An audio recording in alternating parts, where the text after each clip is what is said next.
அஸ்ஸலாமு அலைக்கும் ஃப்ரெண்ட்ஸ். நம்ம இன்னைக்கு இந்த வீடியோவில் பார்க்க போகிறது வந்து அரபிக் மந்தி. இந்த மந்தியை நான் சிக்கனில் செஞ்சுருக்கேன். ரொம்ப ஈஸியான மெத்தடு. அதை எப்படி செய்கிறோன்னு இப்போ இந்த வீடியோவில் நம்ம பார்க்க போகிறோம். வாங்க இப்போ வீடியோ பார்ப்போம். இப்போ 3 பல்லாரி, ஒரு 50 கிராம் இஞ்சி, ஒரு பெரிய பூண்டு. இதை வந்து பூண்டிய இஞ்சியை நான் நசுக்கி வச்சுருக்கேன்.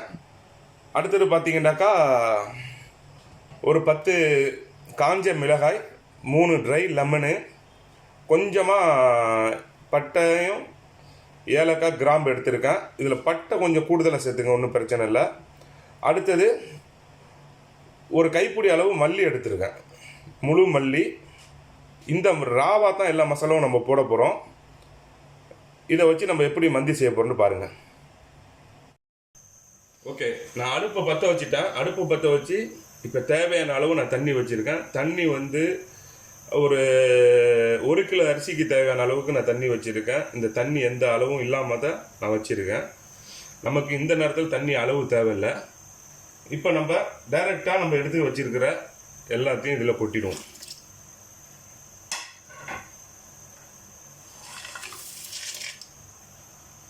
இது நல்லா ஒரு 10 நிமிஷம் கொதித்து நல்லா வரட்டும். அடுத்தது இதில் நம்ம சிக்கன் போட போகிறோம். அதனால் 10 நிமிஷம் நல்லா கொதிக்கிட்டோம். 10 நிமிஷம் கொதிக்காமல் நீங்கள் சிக்கனை போடக்கூடாது. இதில் மட்டனாக இருந்தால் நம்ம ஃபஸ்ட்டு நம்ம மட்டனை தான் போடணும், அதுக்கப்புறம் இந்த ஐட்டத்தை போடணும். ஆனால் சிக்கனில் வந்து ஃபஸ்ட்டு இந்த ஐட்டத்தை போட்டுக்குங்க. லாஸ்ட்டாக 10 நிமிஷம் நல்லா கொதித்து இதோட சாறு எல்லாம் இந்த தண்ணியில் இறங்கணுன்னு அதுக்கப்புறம் நம்ம சிக்கனை போட போகிறோம். மீடியம் ஃப்ளேமில் வச்சு செய்யுங்க. தண்ணி சீக்கிரம் சூடாகணும்னு சொல்லிட்டு ரொம்ப ஹை ஃப்ளேமில் வச்சிங்கன்னா இருக்கிற தண்ணி தான் சுண்டி போகும். இதோட சாறு எல்லாம் கொதித்து இறங்காது. அதனால மீடியம் ஃப்ளேமில் வச்சுட்டு உங்களுக்கு ஓரளவு தண்ணி சூடாகணும்னு ஹை ஃப்ளேம்லேருந்து மீடியம் ஃப்ளேமில் குறைச்சி வச்சுட்டு இதை நல்லா கொதிக்க விடுங்க. இப்போ நம்ம எடுத்து வச்சுருந்த பல்லாரியை இந்த மாதிரி நார்மலான சைஸில் கட் பண்ணி அதையும் இதோட சேர்த்துக்குங்க. சேர்த்து கொதிக்க விடுங்க. ஓகே, இப்போ நமக்கு ஒரு 15-20 நிமிஷம் நல்லா கொதிச்சிருச்சு. நம்ம ஓப்பன் பண்ணிவிட்டு இப்போ இதில் சிக்கன் சேர்க்க போகிறோம். மந்திக்கு எப்போதுமே சிக்கனை வந்து பெரிய பீஸாக தான் இருக்குன்னு நான் ஒரு சிக்கனை 4ஆக போட்டிருக்கேன். இதில் இப்போ நான் 2 கோழி சேர்க்குறேன். நம்ம இதில் எந்த மசாலாவும் சேர்க்கல. நம்ம போட்டிருக்க எல்லாமே ராவாக போட்டிருக்கோம். இப்போ சிக்கன் போட்டுட்டு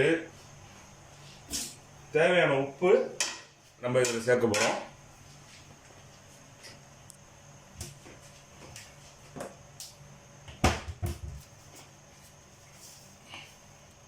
உப்பு உங்களுக்கு நார்மலாக சேர்த்துக்குங்க. அப்புறம் நம்ம ரைஸு வடித்து போடும்போது அப்போ உப்பு லெவல் பார்த்துட்டு 10 1 டிப்பு சேர்த்துக்கலாம். ஓகே, நமக்கு நல்லா சிக்கனை வந்துருச்சு. ஒரு 20-25 நிமிஷத்தில் நம்ம இப்போ சிக்கனை தனியாக எடுத்து வச்சுக்கிறோம்.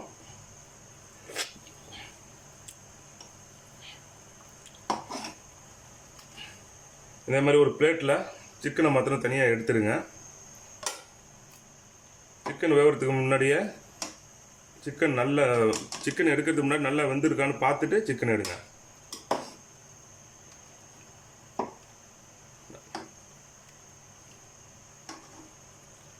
நீங்கள் போட்ட எல்லா சிக்கனையும் இதே போல் ஒரு பாத்திரத்தில் தனியாக எடுத்து வச்சுங்க.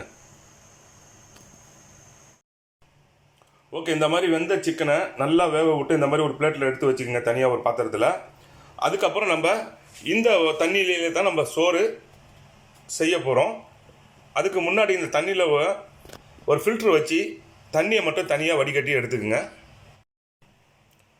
இந்த மாதிரி ஃபில்ட்ரு வச்சு நீங்கள் வடிச்சிட்டிங்கனாக்கா நம்ம போட்டிருந்த எல்லா ஐட்டமும் மேலே வந்துடும். தண்ணி தனியாக நமக்கு கிடச்சிடும். ஓகே, இப்போ பாத்திரம் நம்ம சூடாகணுன்னா நமக்கு தேவையான ஆயில் வந்து 100 ml இல்லை 150 ml சேருங்க. அதுக்கு மேலே சேர்க்க வேணாம். 1 கிலோவுக்கு 150 ஆயில் லிமிட்டு. நான் சாதாரண குக்கிங் ஆயில் சேர்த்துருக்கேன். அது கூட ஆயில் சூடாகணுன்னா பட்டை கிராம்பு ஏலக்காய் இந்த அளவு சேர்த்துங்க.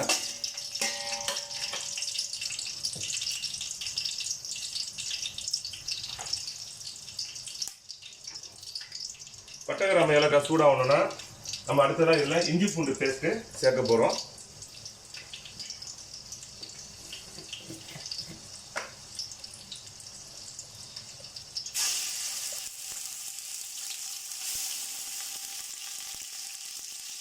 ஒரு 2.5 ஸ்பூன் சேர்த்துருக்கேன் நான், ரொம்ப சேர்க்க வேணாம்.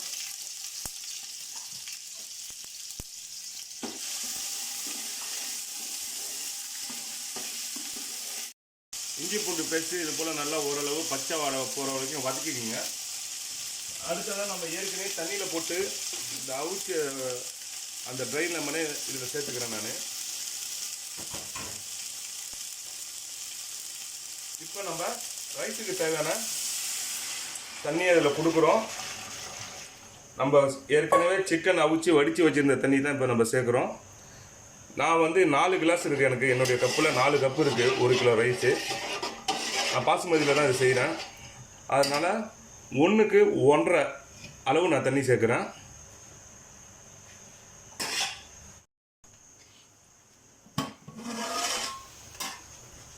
தண்ணி சூடாகிடுச்சு.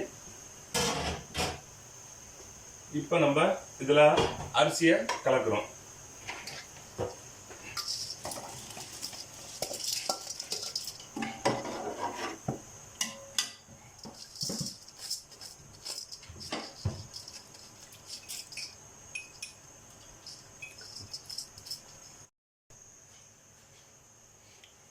அரிசி சேர்த்துட்டு நம்ம உப்பு லெவலில் பார்த்துக்குங்க. ஒரு டிப்பு, நம்ம ஏற்கனவே கோழி வேக வைக்கும்போது அதில் நம்ம உப்பு சேர்த்தாச்சு. அந்த உப்பு நமக்கு கரெக்டாக இருக்குது.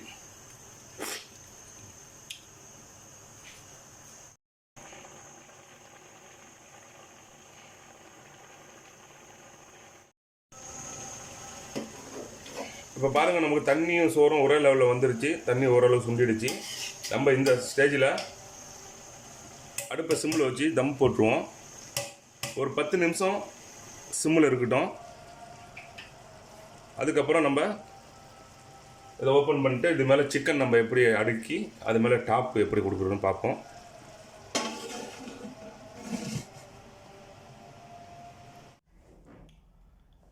இதில் நான் சேர்த்துருக்கிற அந்த ஹஷூ அப்படின்னு சொல்லுவாங்க அரபியில். அந்த ஹஷூ வந்து எப்படி செய்கிறதுன்னு இப்போ நம்ம பார்ப்போம். அடுத்ததாக நம்ம வந்து மந்திக்கு மேலே டாப்பில் தூவி விடுறதுக்காக அரபியில் ஹஷூன்னு சொல்லுவாங்க, அந்த ஐட்டத்தை செய்ய போகிறோம். அதுக்கானதை நான் எடுத்து வச்சுருக்கோம் பாருங்கள். 3 பல்லாரியை சின்னதாக நல்லா பொடிசாக வெட்டி வச்சுக்கோங்க. அதே போல் 50 கிராம் கடலைப்பருப்பு எடுத்து அதை ஊற வச்சு அவிச்சு வச்சுருக்கேன், உப்பு சேர்த்து அவிச்சிருக்கேன். அப்புறமா ஒரு 20-25 கிராம் அளவு ட்ரை கிரேப்ஸ், கிஸ்மிஸும்பாங்கள, அதை எடுத்து வச்சுருக்கேன். இப்போ ஹஷூவுக்கு தேவையானதை நம்ம செய்ய போகிறோம். ஃபஸ்ட்டு சட்டி நல்லா சூடாகவுடனே ஆனியனை சேர்க்குறேன். ஆனியன் வந்து ஓரளவு வதங்கி வந்தோன்னா அடுத்த ஐட்டத்தை நம்ம சேர்ப்போம். இதில் எண்ணெயெல்லாம் ஊற்றக்கூடாது, ஆயில் ஊற்ற வேணாம்.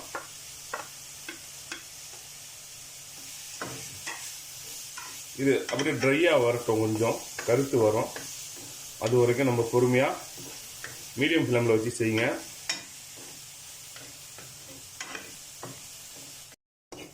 ஓகே, பாருங்கள், அப்படியே அந்த மீடியம் ஃப்ளேம்லேயே வச்சு ஓரளவு அந்த வெங்காயத்தோட அந்த சாறுலாம் போய் வெங்காயம் ஓரளவு வதங்கி வருது. நம்ம ஆயில் ஊற்றாமல் தான் பண்ணுறோம். இந்த ஸ்டேஜில் நீங்கள் நம்ம எடுத்து வச்சுருக்க இந்த கிஸ்மிஸை இதில் சேர்த்துக்குங்க. இதோட சேர்த்து ஒரு 2 நிமிஷம் நல்லா வதக்கினா போதும்.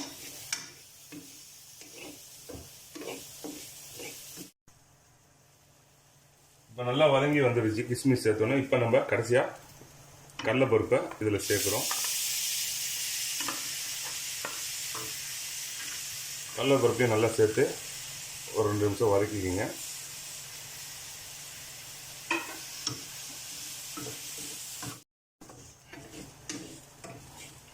நம்ம இதை கடலைப்பருப்பு சேர்த்து நல்லா வதக்கியாச்சு. நம்ம ஏற்கனவே கடலைப்பருப்பு அவிச்ச கடலைப்பருப்பு தான் உப்பு சேர்த்து அவிச்சிருக்கேன், அது போட்டிருக்கோம். இப்போ இதுக்கு தேவையான உப்பு கொஞ்சமாக கொடுத்துங்க, ஏன்னா கடலப்பருப்பில் உப்பு சேர்த்துருக்கோம். அதனால் லைட்டாக உப்பு சேர்த்துட்டு ஒரு 2 ஸ்பூன் மாதிரி ஆலிவ் ஆயில் இருந்தால் சேர்த்துக்குங்க. இல்லாட்டி வேறு எந்த குக்கிங் ஆயில் வேணாலும் சேர்த்துங்க. நான் கொஞ்சமாக ஒரு 2 ஸ்பூன் லெவலில் ஆலிவ் ஆயில் கொடுக்குறேன்.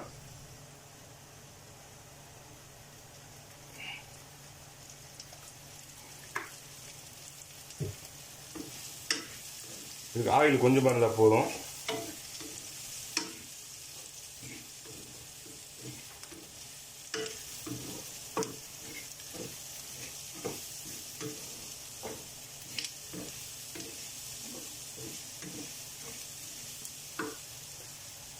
அப்புறமா கடைசியாக நான் 1 ஸ்பூனு பிரியாணி பொடி கொடுக்குறேன். பிரியாணி பொடி இல்லாதவங்க நான் பட்டை, கிராம்பு, ஏலக்காய் இது 3த்தையும் சேர்த்து அரைச்சி பவுடராக்கி போடுங்க.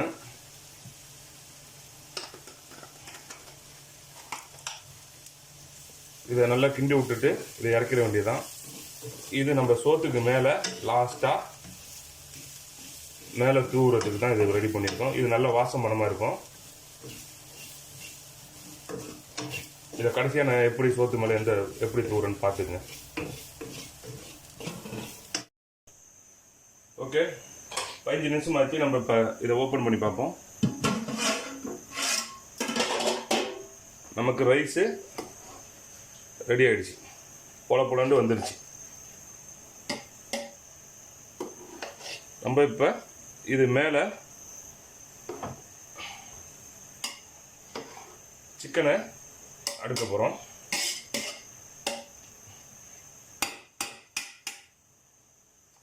உங்களுக்கு தேவைப்பட்டால் கலர் கொடுங்க.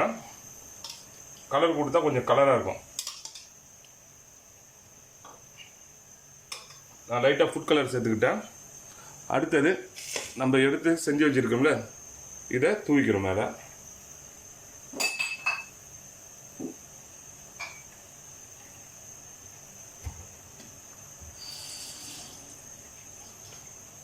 அடுத்தது நம்ம வேக வச்சு எடுத்து வச்சிருக்க இந்த சிக்கனை இதில் அடிக்கணும். சிக்கனை ஒரு சைடாக அடுக்குவோம்.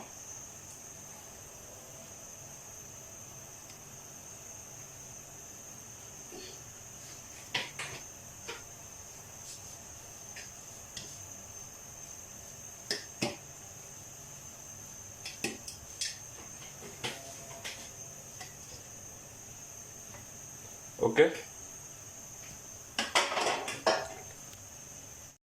அடுத்ததா நம்ம இதில் ஆயில் ஊற்றி நெருப்பு கொடுத்து புகை போடணும். அதுக்காக இதை வைக்கிறேன். உங்களுக்கு தேவைப்பட்டால் அதை செய்யுங்க, தேவையில்லாட்டி நீங்கள் இப்படியே நீங்கள் சர்வ் பண்ணிக்கலாம். இது எப்படி நான் புகை போடுறதுன்னு இப்போ காமிக்கிறேன். இந்த புகை ஆவி மேலே ஃபுல்லாக அந்த வாசம் இறங்கிறதுக்காக நம்ம ஆலிவ் ஆயில் ஊற்றி இது மேலே நெருப்பு துண்டை போட்டு நம்ம செய்ய போகிறோம். உங்கள்கிட்ட ஆலிவ் ஆயில் இருந்தால் ஆலிவ் ஆயில் யூஸ் பண்ணுங்கள், இல்லாட்டி வேறு எந்த குக்கிங் ஆயில் இருந்தாலும் நீங்கள் செய்யலாம். இப்போ கொஞ்சமாக ஆலிவ் ஆயில் ஊற்றிக்குங்க.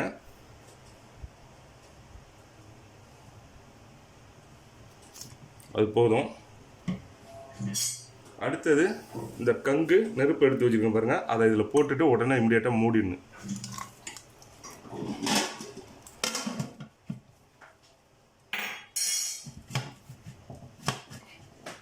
ஓகே, இந்த மாதிரி கேப் இல்லாமல் பார்த்துக்குங்க மூடக்குள்ள.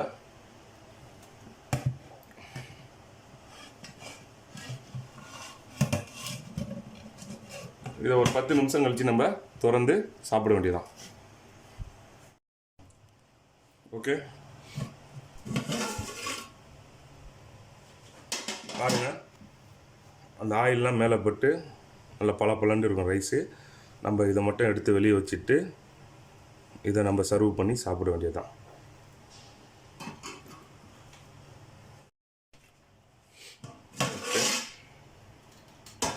இது அழகாக சிக்கனை ஒதுக்கிங்க. அப்படி ஒதுக்கிட்டு இதை சர்வ் பண்ணு.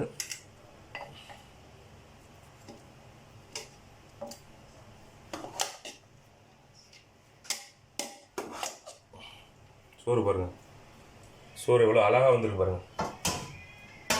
அது பொலண்டு வந்திருக்கு சோறு.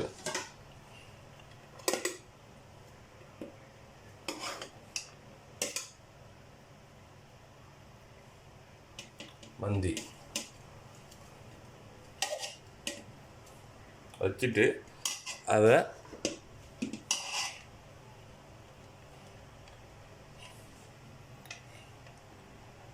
எப்படி இருக்கு மந்தி சாப்பிட்டு பாருங்கள், நல்லா டேஸ்ட்டாக இருக்கும். ஓகே நண்பர்களே, நீங்கள் இந்த வீடியோவை பார்த்துருப்பீங்க. பிடிச்சிருந்தாக்கா நம்ம யூடியூப் சேனலை சப்ஸ்கிரைப் பண்ணுங்கள், லைக் பண்ணுங்கள், கமெண்ட் பண்ணுங்கள், ஷேர் பண்ணுங்கள். நன்றி.